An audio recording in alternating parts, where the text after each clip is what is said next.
Hi, welcome back to my channel, All Things Women, and thank you for tuning in today. We'll be looking at interracial relationship slash marriages.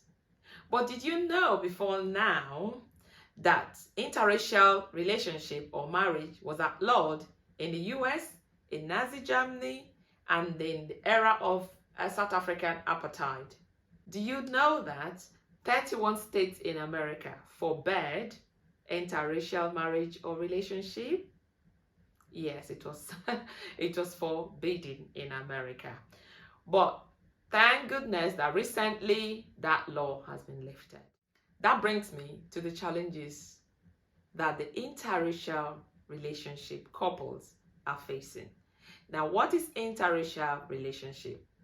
Interracial relationship or marriage is where people from different race come together to get married. There are loads of challenges. I'm going to divide these challenges into two parts. Let's take part one, the challenges from our own Black community. I don't know about the US because I've not lived in the US, but the part of Africa where I was coming from, when I was in Nigeria working, I noticed that there's this stigma attached when they see a young girl with a white man. And the first thing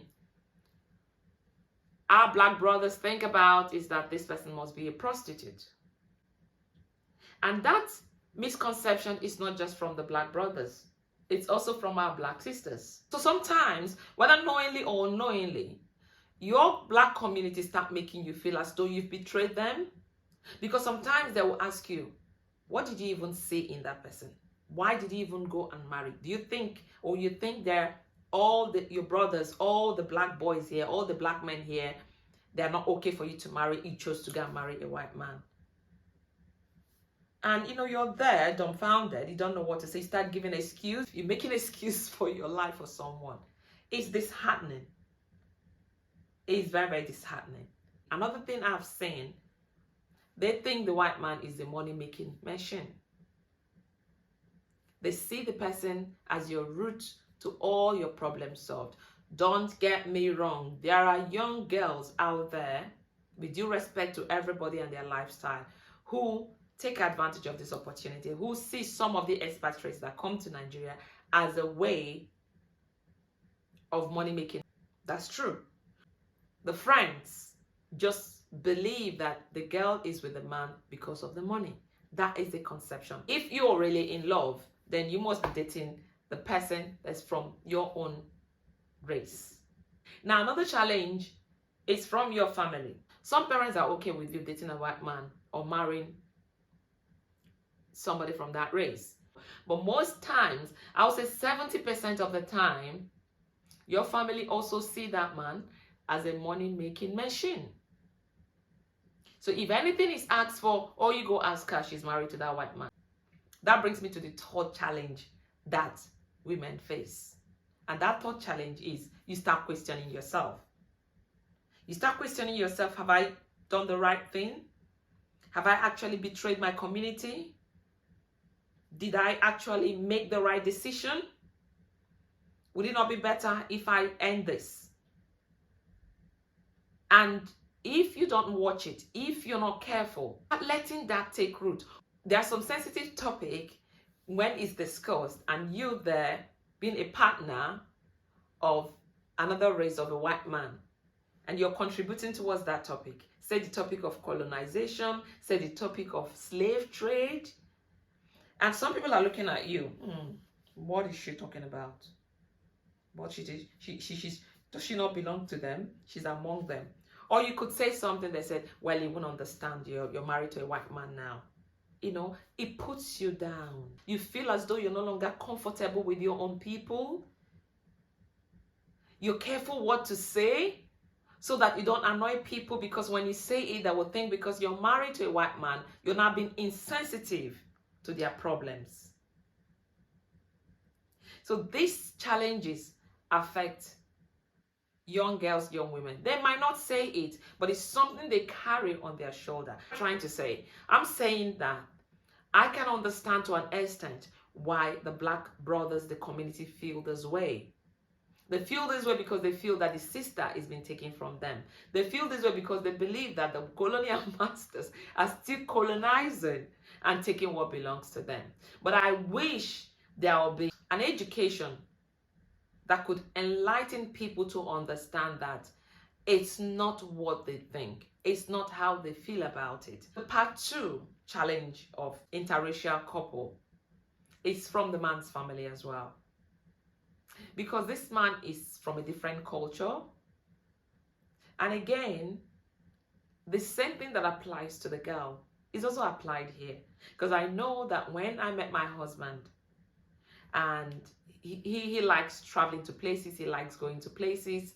So he would take me to this where you hardly see a black person. So whilst I'm walking the street with him, and my husband is the type that he likes to show his affection, so he will hold my hand. So whilst I'm walking the street, you will see some of the white people turn around and they'll be looking, what's going on? And that makes me feel so awkward. He doesn't even take a note of it. He doesn't. And I'll say to him, that guy is looking at us like, what's wrong with you? Come on, let's go, you know. It doesn't matter, they can look. But I know that deep down him as well, he's worried, but he doesn't want to show it out because he is the man. And I also know that the friends could also say something to him. Because I also know that in my case, things were said, I sensed it. But what he told me one day, I rather give a shot at love and fail and not try at all. Because sometimes people see you, just like I'm talking about Africa as well. Here too, in the United Kingdom, my own experience, they think there's something about that man. He must be rich. Why are you with him? So they think that you are this parasite who's come to latch onto this man to suck him dry. They think that you are this person who doesn't have a base. You're not coming from anywhere, but you've just come to use him to get your papers. You know, it's sad. It is so sad. We are all human beings, you know. And again, if you're unfortunate to go marry into that family where you are not accepted, your skin color, you are not accepted. Oh dear. People that I know that the family of the man never accepted them. Either the man has been married before and he's got children. The children don't want to see them. Or the man's parents don't want to see them. And imagine you have a child and this child will not see their grandparents or their aunties or uncles, or because their mom is black. It's sad. A lot of girls are going through this and they cry. It's not easy. It's not easy. Let us show some love to one another, whether it's from the girl or it's from the man. We know that there's a lot of change. Thank goodness that now interracial marriages have been accepted since 1967. But a lot of work needs to be done in our mindset, in our mentality, in the way we still perceive it. Let's not look at it that there is a reason why these people are God. There must always be something behind it. Let's see it that these are two people who have come together, who's fallen in love, who love each other, who wants to spend the rest of their lives together. If we could get this understanding from our black community, if we could get this understanding from the white community, there will be more progress. Let's work together. Because whatever we do, our children are the ones suffering it.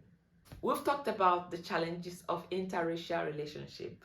In our next episode, we'll talk about the advantages of racial relationship. And I'll relate my experience of marrying my darling husband to you people. Stay tuned and don't forget to share, like, and subscribe. Thank you once again for tuning in.